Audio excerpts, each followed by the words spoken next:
During the recovery journey, it's really easy to make a lot of mistakes, especially if you're doing this alone. And during my journey of actually helping people overcome anxiety, panic attacks, derealization, and depersonalization, I see a lot of patterns. I see people who make lightning speed recovery. I also see people that go slower than they should have. In this video, I'm going to be talking about what pitfalls to avoid so that you can focus on long-term freedom and get out of this as quickly as possible. Let's get it started.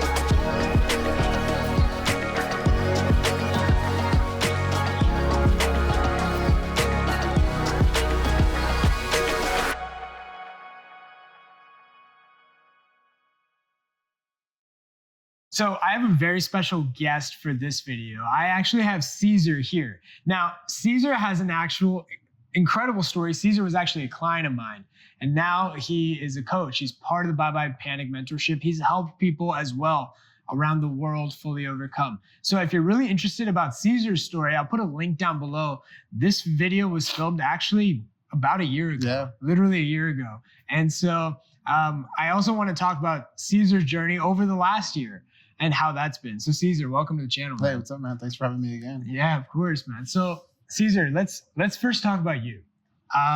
You and I filmed a video a year ago, and it was talking about your recovery journey from anxiety, panic attacks, derealization, depersonalization. How has been your journey from that period up to now? So when we shot that video, I mean, ironically, like I was nervous making the video, but of course you can say that's, anybody would get nervous, right? I'm nervous right now, recording again, but that's normal anxiety, it's normal nervousness. But at that moment, I thought I was great. Like I thought, if I'm like this for the rest of my life, I'm good, I'm recovered. But that wasn't true. I kept getting better and better and better and better. And you said it all the time, like, more time it's gonna give you more benefit. And I didn't see it at first, but a year from then, it's like I just continue to get better and better and better. That's something I try to tell the members all the time. It's just like, if you think you're good right now, just give it some more time and you'll see that your recovery is just going to get that much better. Yeah. Can you imagine another year? Exactly. That's what I say all the time. I say, you've been in the program for 3-4 months and look how great you're doing. Imagine what another 3 or 4 months is going to do. Exactly. So yeah, it's crazy. Yeah. And I always notice that we always talk about the journey, but it's a journey with really no finish line. It's kind of like you get better. And I know people get a little nervous about that because they're like, what, am I always going to be struggling? You're not always struggling. You're struggling in the beginning, but then once you regain your life and the symptoms start going away, it's not like you just get okay. You keep getting better and better, and I think life gets better and better. That's pretty amazing. And so you and I have, over the last year, been helping people around the world, hundreds of people. Yeah. What do you see? What are some of the roadblocks you see? Do you see people that were supposed to go lightning fast where you're like, oh, this person can really get out, but then made a lot of mistakes and didn't go as quickly as possible, as quickly as they thought? Yeah. And why do you think that was? What kind of mistakes did they make? I go back and forth with it. So, we have our weekly meetings where we talk about the new members coming in, and, we have members who, like, they've only been in the cycle for a few weeks, and we're going to be able to undo those bad habits pretty quickly. And what I'm learning is that you kind of have to suffer a little bit in order to get out of this. And, I know that's not easy to hear, but you don't have to hit rock bottom for most cases, but you do have to struggle a little bit in order to be like, okay, this is just anxiety. So I think the biggest roadblock I see with these members, regardless of when they come in, is that they think they're unique. Yeah. I think the keystone advice, one of the keystone advices that I got on my recovery was that I wasn't unique, that everything that I was feeling and thinking, it wasn't special. You're not the only one who goes through this. And even though anxiety can make you feel like that. So, we have members who come in and, describe what they're feeling. And a lot of the times I laugh or smile, and it's not to make fun.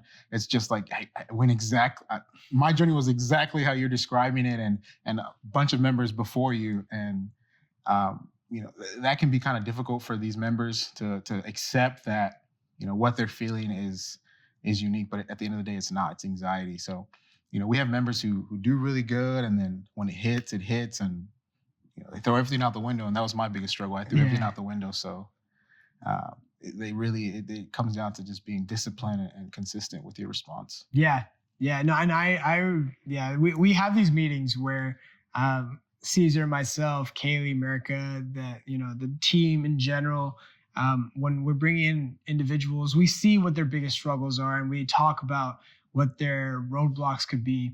And there's sometimes where we see the problem so crystal clear, and we're like, this is, just a few things to correct, and they'll do really well. Mm-hmm. And, sometimes you're right. Sometimes, the idea that they feel like they're unique, or they feel like they're the only ones going through this, or that they're not very compliant. They don't really listen to what we're saying. They'll hear what we're saying, and then they'll go find answers somewhere else. Yeah. Yeah. They always fumble in the beginning. And that's why, like, I feel like with recovery, it's like a little bit of faith is required. Yeah.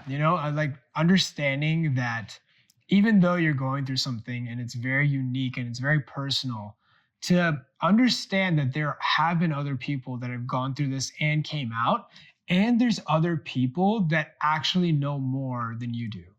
Mm-hmm. I even find with anxiety sufferers, they don't trust their doctors, even though they get the same thing ruled out several times. Yeah. And, we even tell them, look, your doctors know more. This isn't just a simple Google search and you can figure out everything. Like, you have to go through years of training and years of school and practice. And I think it's kind of like, even when people listen to, people that are experts like us, like mentors, or, as well as their doctors and the therapists. One of the things I realize is when people understand that they don't know what's happening, and they can actually focus on trusting somebody and having faith. I see that a lot. What are some of the other things that you find that's a major roadblock? My journey, or the way I live with anxiety, was, Monday through Friday, I was able to handle it. I was good. And it's because I was occupied with work. But come Friday evening, Saturday and Sunday, when I'm supposed to be, I'm supposed to relax and enjoy the weekend, I couldn't, because I was just so uncomfortable. And if I could have just really responded correctly and live my life regardless of how I felt, I could have got out of this a lot quicker. So we see that some of these members in our program, they're good when anxiety's low. They're like, hey, I'm killing it. I'm doing good. I'm sharing my wins. But once anxiety really hits, it's like, and again, this is what I said all the time, I threw everything out the window and I was trying to fix it. I went into fix it mode, trying to see, what I did wrong or what caused it, when I should have just continued to respond correctly. So and recovery is, what's the saying that you always say? Recovery lies within the thing you fear the most. So. Yeah, recovery lies behind the feeling or sensation you fear the most. Yeah. And because there's always that one symptom, right? Whether it's a physical symptom, whether it's the DPDR, whether it's the intrusive thought, whether it's the weird emotion that you're feeling, recovery does lie behind. And it's kind of interesting. It's very weird for Cesar and myself, because sometimes it's like, they say they want recovery. We want them to recover. Yeah. We don't want them to rely on us long-term. We don't want them to rely on the mentorship, but they're not willing to feel uncomfortable a little bit. It's like, for me, I don't know why I don't have a tattoo, but it's like saying I really want a tattoo, but I'm afraid of like the needle, like the ink. And it's just like, you can't have it both ways. Either you feel uncomfortable, and that's part of the journey. And it's good, just because you're, if you're always trying to run away from uncomfort, that's not really a full life. It's not only when things are going well. And so feeling the uncomfort, that's, it's going through the anxiety. I always say my biggest teacher of anxiety was that I had to just keep feeling it and stop resisting it. And ironically, that's what it takes you to liberate, like to be liberated. Yeah. And so some people will say that I really want recovery. And you may think, I really want recovery. Are you willing to be a little bit uncomfortable? Because some people don't. Yeah. Some people don't. And it's kind of hard for Cesar and myself to see that sometimes. But the good thing is in the mentorship, I find most people are pretty compliant. They're pretty bought in. Right. And then it goes back to just, you do need to suffer a little bit. You do. It's to be honest. Yeah. You need to suffer a little bit so you can see that the feelings that you've been feeling for so long, it never led to anything.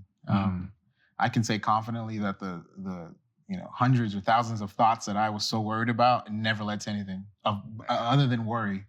My heart never led to a heart attack. My thoughts never led to me going crazy. It's just anxiety at the end of the day. And we see that in the mentorship too. It's not like you were unique and nothing bad happened to you. Nothing bad happens to anybody. Yeah. Like it's always one of those things where it's like, it's again kind of like that narcissism about anxiety, right? Yeah. Feeling like you're the only one and catastrophizing. I have always found that there are people that will go lightning fast, and then they fumble, and then it takes them some time to get back on track. Yeah. And I typically find that as when somebody, how the symptoms change as people kind of get better, the symptoms change, and we say it's a good thing, but like there'll be one symptom where they've never experienced it, and all of a sudden it comes up, and then they make two separate categories, right? They make anxiety and whatever symptom, this new symptom. And then they go like back into fix-it mode. We call it shiny object syndrome, where it's like, you have a new symptom or you're getting better. And there's this period where recovery is very uneventful, where it's very easy to try to do something to fix it. Yeah. And I feel like you kind of had a similar I can share story. a quick story. Yeah. Majority of my journey with Shaan was like, okay, I'm good. Like, it's not really much going on. And it's, you would say, uneventful. So there was my last symptom was really my digestion. I said, hey, Shaan, everything's good. I'm good, man. But, I'm having some struggles with my digestion. When I eat, I feel bloated. I get a little bit of brain fog. I don't think this is anxiety. I think it's something else. So he gave me the freedom to be like, okay, go get checked out. Take the supplements you want to take. Cool, I did. And it helped a little bit, of course, whether that be the placebo effect or whatever. It helped a little bit, but then it didn't fix it. So I said, okay, I'm done with this. I'm done trying to figure it out. If it's anxiety, it's anxiety. I was on a real healthy diet. One day I said, I'm going to go eat some In-N-Out. And In-N-Out's a burger place. So I had a greasy burger with some fries and a Coke. And I felt fine, no problems. And I think it's because I really just let go and took the stress off of what I was eating and anxiety in itself. And I was good. So from that point, I was like, man, this is just anxiety. So, Yeah, and that's the thing about anxiety. We hear it a lot where people say, Shaan, I'm responding better, I'm living my life, but I feel like anxiety is trying to pull me back. And one of the ways it tries to do that is by changing up symptoms. Because it's historically this notion, it's not even a notion, it's fact, which is if your anxiety stays alive, historically you did too. Anxiety is about survival. And so it wants to survive and it wants to keep you alive. And so when it notices that it's no longer needed, it kind of shifts symptoms on you. And that's the interesting thing about anxiety, because the notion is, again, it's not a notion, it's fact, which is if your anxiety stayed alive, you stayed alive, because anxiety is about survival. And it wants to stay alive because it wants to keep you protected. And so what happens is when people start responding better, what happens is that the symptoms start morphing. And the reason why the symptoms start morphing is because, again, it wants to stay alive. It really does. And so because of that, you start experiencing digestive issues. I started experiencing very weird symptoms. We also have clients in the mentorship that start experiencing different symptoms. It's not a bad thing. I feel like each time it changes symptoms, it kind of loosens up too. It loosens the grip on the individual. And that's where freedom lies, really. I noticed that it definitely will catch your attention, and that's okay. But the period of like how long it keeps your attention just starts to be less and less and less. So definitely moments on my recovery at the end of it where some symptoms would scare me at first, but then just responded correctly and I was good to go. When before it would be like a week long of me Googling and trying to figure it out. Yeah. Would you say that you would ever fall? Do you think there's a possibility you would ever fall back into the cycle again? No, I can say that confidently. And I say this all the time on our calls to our members. Today, I say after this call, if I get some derealization or if I have a panic attack, of course it's going to scare you. You have no control over that first response. It's going to scare me, but I mean, I'm confident in the fact that I'll respond correctly and I won't question it, and I'll be like, this is just lingering anxiety for whatever reason, doesn't matter, and I'll be fine. And the ironic thing with that is, if you have that attitude and that mindset, symptoms don't come. Yeah. Yeah. So the quote that always sticks in my mind when that question is brought up is by Claire Weeks. It was a quote when I read her book, Hope and Help for Your Nerves, which was, you'll bend in life, but you'll never break. So I always say the people that are less likely to ever fall back into the cycle are the people that have already fallen in. It's always the people that haven't fallen in, or people that have been stuck in the cycle that will stay in the cycle, more likely stay in the cycle. But once you come out, it's not like that. So we met in end of 2019, a little bit of the 2020. And, you know, I can say that 2020, I say this all the time, 2020 was the most stressful year of my life as an adult. You know, I started a new career. I got into a house. I was growing, you know, with my family. I had a lot of issues with my family, but I was stressed, of course. But I was the most happiest. Yeah, because I wasn't. You know, it's real life stresses. Of course, you can't get away from that. But anxiety just wasn't an issue anymore. So that's so interesting. I've never brought this up, I think, on a video, but I've always found that, like, you know, when I was living at home, when I had anxiety, when I was agoraphobic, when I couldn't leave the house, I was comfortable. Like, I had food, I had good food. I didn't have to worry about rent. I wasn't working because my anxiety was so bad. And, like, you know, somebody from the outside would be like, wow, this person, you know, is relaxing. But it was the worst time of my life because I had anxiety. And ironically now, things are so busy. There's stresses all the time. Cesar knows about the stresses I go through.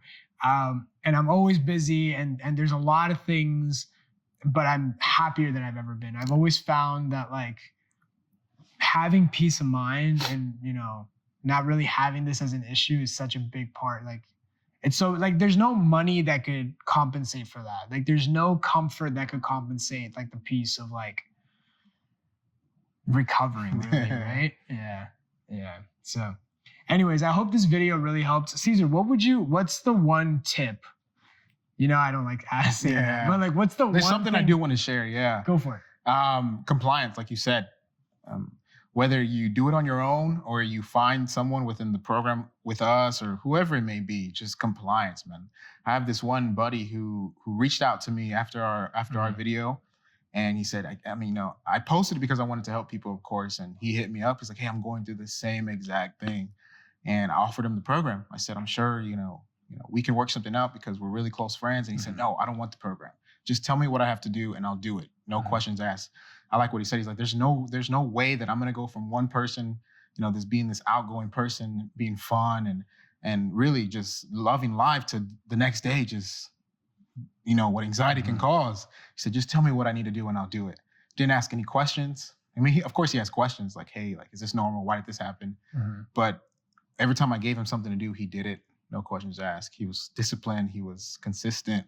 And, you know, he's one of the ones that just got out of it pretty quickly. Yeah. So compliance, again, it doesn't need to be, there's no special solution. It's just, once you know what's going on with you, once you know what you need to do to get out of it, just do it and be consistent. Yeah. And patient, of course. Yeah. Exactly. I've had, I mean, and I'm sure even you know a few of them. I've had clients where they had that attitude, and when it's easy, they would say, you know, they would say, Shaan, you're the boss. You say it. I'm not going to question. I'm going to do it. Whatever you say. We even have a couple of clients, I'm sure we could think off the top of our head, that are super compliant. And that, like you said, that doesn't mean they don't have questions. It doesn't mean they don't want to understand, but they trust you, you know, and they're like, look, just tell me what to do and I'm willing to do it and I'm going to do it. And, like, those people always do really well. Always do really well, right? Like, they're, you know, if they're losing weight, they're back to putting on weight. They're back to living. They're always pushing their boundaries, right? Like, they're all doing that. It's pretty amazing. Yeah, it's awesome. Yeah. Yeah. And then, like I was saying, when it's easy, I meant like we have members who are like, I'll do it when it's easy, but when it gets tough. Yeah. So really, the tough moments are where recovery lies. And I mean, my mindset was, if anxiety's high, this is just another opportunity to get closer to recovery. And I'm not gonna say I got excited when anxiety was high, but I did have that mindset where, okay, it's go time. This is where it matters. This is where it counts. Yeah. Yeah, no, the whole, when it's easy, it goes back to, getting comfortable with being uncomfortable. Yeah. Yeah, because that's where people get stuck. If you just be uncomfortable, let the symptom be there, let it burn itself out, continue doing what you're doing while it's there. Mm-hmm. That's really the part. And everyone tries to do all these weird things to try to like overcompensate that. They try to go all these different routes and do this and do that and exhaust themselves when really that's the moment that it counts the most. Yeah. If they can do that, recovery is there. Inevitable, like you said. It's inevitable. Yeah. Recovery is inevitable. Exactly. So with that said, I hope that helps. If you really want to know more about how to overcome, how to get out of this, I'll put a link down below for an application for the mentorship. When you apply, you'll have the opportunity to review a video that breaks down exactly how the mentorship works, how Cesar and I work, how we guide people, along with other coaches, guiding people to fully overcoming this, going back to living without relying on anything or anyone, including us. So if you really want to know more, the link is down below. I'll see you in the next one.